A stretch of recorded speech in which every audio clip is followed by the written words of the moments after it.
एक सुबह शहर के किनारे बहती नदी के पास एक युवती की लाश मिली।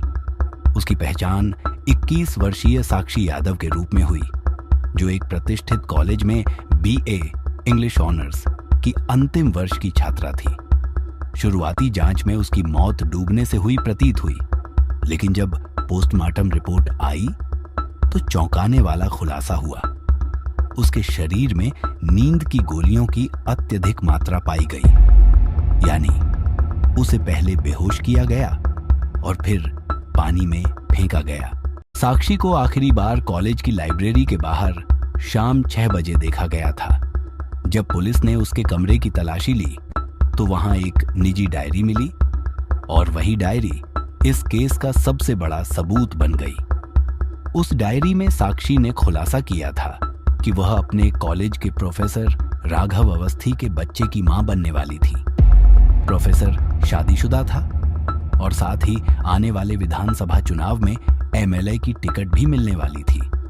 साक्षी उसे बार बार अपनी जिम्मेदारी स्वीकार करने के लिए कह रही थी और धमकी दे रही थी कि अगर उसने उसे ठुकराया तो वह पूरा सच मीडिया को बता देगी।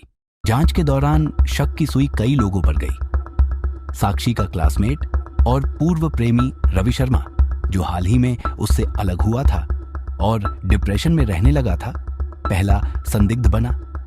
उसकी रूममेट अनीता पर भी शक गया, क्योंकि वह साक्षी की निजी जिंदगी को लेकर जलन महसूस करती थी और उसकी डायरी छुपाने की कोशिश कर चुकी थी।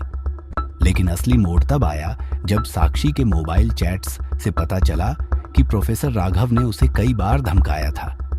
तुम समझती क्यों नहीं? अगर ये बात बाहर गई तो सब खत्म हो जाएगा। सीसीटीवी फुटेज में प्रोफेसर की कार उसी रात नदी के पास देखी गई और फोरेंसिक रिपोर्ट से यह भी साबित हुआ कि साक्षी ने कभी नींद की दवा नहीं ली थी। इन सब सबूतों के आधार पर पुलिस ने प्रोफेसर राघव अवस्थी को गिरफ्तार कर लिया। पूछताछ में उसने माना कि उसने साक्षी को मिलने के लिए बुलाया था, उसके जूस में नींद की गोली मिलाई और जब वह बेहोश हो गई तो उसे नदी के पास ले जाकर धक्का दे दिया।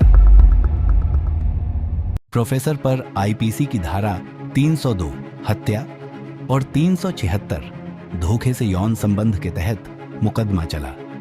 कोर्ट ने उसे आजीवन कारावास की सजा सुनाई और उसकी राजनीतिक उम्मीदवारी को भी तुरंत रद्द कर दिया।